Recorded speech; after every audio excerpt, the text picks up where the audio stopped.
The small suburban town of Amityville, New York, seems like the kind of peaceful place where nothing sinister could ever happen.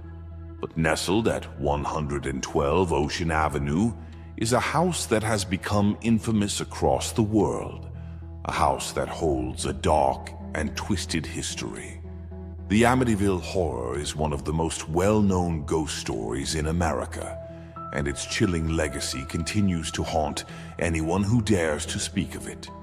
It all began in November 1974, when the DeFeo family, who had lived in the house for years, experienced an unimaginable tragedy. Ronald DeFeo Jr., the eldest son, brutally murdered his parents and 4 siblings in their sleep. The shocking crime sent ripples through the town, leaving the community shaken and unable to understand how such a horrific act could occur in such a seemingly normal home. The DeFeos' deaths were brutal and grisly. Ronald Jr. shot and killed his entire family with a rifle, and the town was left in a state of disbelief. People who had known the DeFeos for years couldn't comprehend how this could happen in such a quiet, peaceful neighborhood. But even darker things were to come. What followed was a tale that would make headlines across the world and ignite heated debates about the supernatural. Just over a year after the DeFeo murders, the Lutz family, a young couple, George and Kathy, and their 3 children, moved into the house unaware of its gruesome past. They believed they had found their dream home, a large, charming property on the water, perfect for raising their children. But little did they know that their new home would soon turn into a living nightmare. It didn't take long before the family began to notice strange things happening.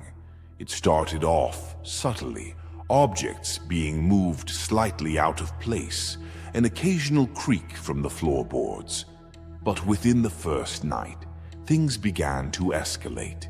The Lutz family was kept awake by the sounds of scraping, thumping, and even what sounded like footsteps from rooms that no one was occupying. Their initial reactions were disbelief. After all, they had just moved in, and it was natural for an old house to settle. But soon the disturbances became undeniable.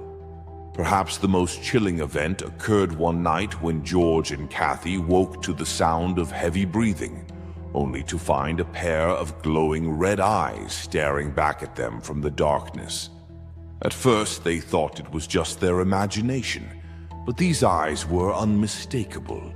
They seemed to hover in the room, casting an eerie glow in the darkness, and as George approached, they vanished without a trace. The house seemed to be a breeding ground for malevolent forces. As days passed, the terrifying events only increased.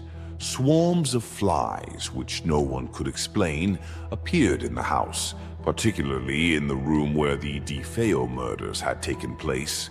No matter how many times they killed the flies, they kept coming back in force, always swarming around that one room. It was as if the house itself was harboring something dark and restless. Kathy would spend hours swatting at the insects, but they kept coming back, like they were a manifestation of something far worse than mere pests.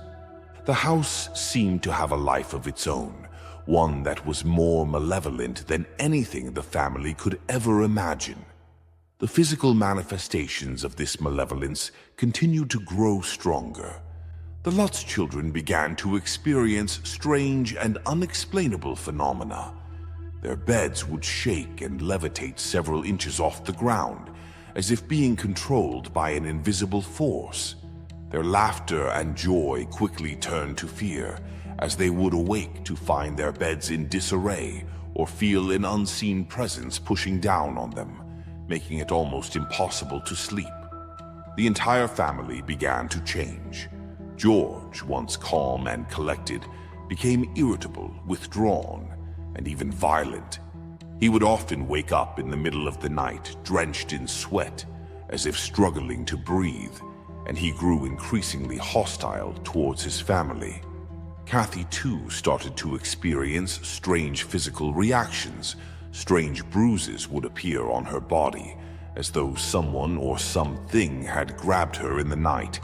She had no explanation for these bruises and no recollection of how they appeared, but the feeling of being physically attacked was impossible to ignore. The house also seemed to be full of strange odors, stenches of decay, rot, and something foul that filled the air. Despite their best efforts to cleanse the house, the smells never seemed to go away. No matter how many candles were lit, how much air freshener was used, the stench lingered. It was as though the house itself had absorbed the evil that had transpired within its walls. As if the very air was thick with dark energy, the family began to feel a constant sense of suffocation, as though they could never escape the oppressive atmosphere that had taken hold of the house. The most terrifying and unmistakable sign of the house's true evil, however, was the voices. The Lutz family began to hear disembodied voices coming from the walls, the ceilings, the floors, voices that seemed to be coming from everywhere and nowhere all at once. The voices were low, guttural, and full of rage. They screamed at the family, told them to leave, and even called out their names in a tone that was neither human nor comforting. These voices would grow louder and more menacing as time went on, as if the house itself was trying to drive the family to the edge of madness. The family tried to leave, but they couldn't. No matter how far they went, the fear followed them.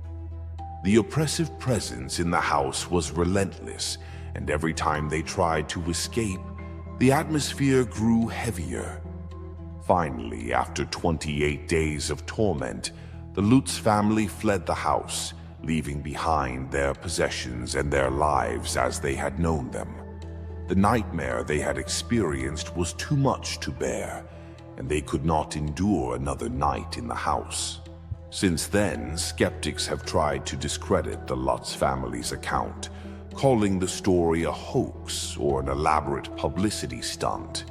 They point to inconsistencies in the Lutz family's testimony and suggest that they fabricated the story for financial gain. However, the sheer number of people who experienced strange phenomena in the house and the eerie, unsettling feeling that still lingers around the property makes it difficult to dismiss entirely.